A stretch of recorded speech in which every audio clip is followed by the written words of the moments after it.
नमस्कार. देशोन्नतीमध्ये मी ऐश्वर्या शिंदे आपलं स्वागत करते. बघूया प्रदेशच्या आजच्या टॉप 10 बातम्या. महाविकास आघाडीच्या विरोधात लोकसभा निवडणुकीत भाजपाने शिवसेना शिंदे गट, राष्ट्रवादी अजित पवार गट, मनसे आणि इतर छोट्या पक्षांना बरोबर घेऊन महायुतीच्या वज्रमुठीची ताकद दाखवली. मात्र निवडणूक पूर्ण होताच ही महायुतीची मूठ सैल झाल्याचे दिसते. आगामी काळात होणाऱ्या विधान परिषदेच्या शिक्षक आणि पदवीधर निवडणुकीत महायुतीने एकमेकांच्या विरोधात उमेदवार उभे केले आहेत. मनसेने याची सुरुवात करत कोकण पदवीधर मतदारसंघात महायुतीशी चर्चा न करता अभिनेते अभिजित पानसे यांची उमेदवारी जाहीर केली. तर राष्ट्रवादी काँग्रेसने मुंबई शिक्षक पदवीधर मतदारसंघासाठी शिवाजीराव नलावडे यांना उमेदवारी जाहीर केली. आता भाजपनेही आपले अधिकृत उमेदवार जाहीर केले आहेत. लोकसभा निवडणुकीची रणधुमाळी आटोपत असतानाच महाराष्ट्रात विधान परिषदेच्या 4 जागांसाठी निवडणूक जाहीर झाली आहे. कोकण पदवीधर, मुंबई पदवीधर, मुंबई शिक्षक आणि नाशिक शिक्षक मतदारसंघांसाठी निवडणूक होत असून या निवडणुकीसाठी महायुतीमध्ये रस्सीखेच सुरू असतानाच भाजपाने 3 मतदारसंघांमध्ये आपले उमेदवार जाहीर केले आहेत. कोकण पदवीधर मतदारसंघामध्ये भाजपाने विद्यमान आमदार निरंजन डावखरे यांना उमेदवारी दिली आहे. तर मुंबई पदवीधर मतदारसंघात किरण शेलार आणि मुंबई शिक्षक मतदारसंघात शिवनाथ दराडे यांना भाजपाने संधी दिली आहे. विधान परिषदेच्या या जागांसाठी 26 जून रोजी मतदान होईल. देशात आणि राज्यात सत्ता परिवर्तनासाठी आता अवघे काही तासच शिल्लक राहिले आहे. सत्ता परिवर्तनासाठी देश उत्सुक आहे. आम्ही कितीतरी पटीने समोर आहोत. अलीकडे आलेले विविध माध्यमांचे सर्वे हे केवळ सत्ताधाऱ्यांना खुश करण्यासाठी केलेले आहेत. महाराष्ट्रात महाविकास आघाडी 35 पेक्षा अधिक जागा जिंकत सर्वत्र महाविकास आघाडीचे वर्चस्व निर्माण करेल असा विश्वास विरोधी पक्षनेते विजय वडेट्टीवार यांनी बोलून दाखवलाय. सध्या जनतेमध्ये सरकार विरोधात प्रचंड संताप असून तो मतांमधून दिसून आलाय. मात्र असे असतानाही जर निकाल विरोधात लागले तर दाल में कुछ काला हो सकता है असा दावाही विजय वडेट्टीवार यांनी केलाय. आमच्या सर्वेनुसार आम्ही 295 पर्यंत जागा जिंकू असा विश्वासही त्यांनी व्यक्त केलाय. लोकसभा निवडणूक नुकतीच पार पडली असून उद्या निकाल जाहीर होणार आहेत. मात्र त्यापूर्वी एक्झिट पोलचे अंदाज देखील जाहीर झाले आहेत. त्यानुसार देशात पुन्हा एकदा मोदी सरकार येईल अशी शक्यता आहे. दरम्यान या एक्झिट पोलच्या अंदाजांवर आता ठाकरे गटाकडून टीका करण्यात आली आहे. एक्झिट पोल म्हणजे गुवाहाटीत कापलेल्या रेड्यांसारखा आहे, त्यामुळे खरा निकाल बदलणार नाही असं ठाकरे गटाने म्हटलंय. ठाकरे गटाने मुखपत्र असलेल्या सामनामधून ही टीका करण्यात आली आहे.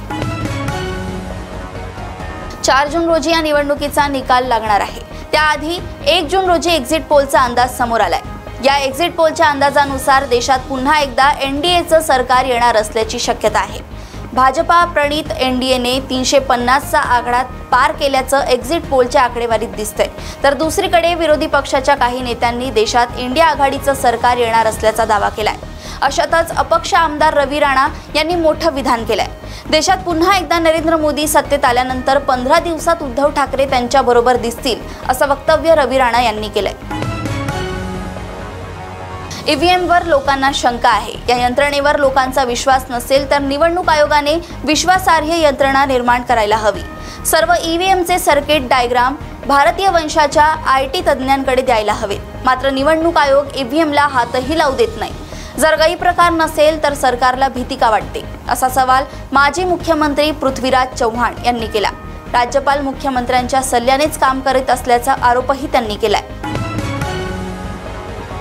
नाशिक आणि दिंडोरी लोकसभा मतदारसंघांचे मतदान पार पडल्यानंतर उद्या मतमोजणी होणार आहे. नाशिकमधील अंबड परिसरातील वेअर हाऊस या ठिकाणी मतमोजणी होणार आहे.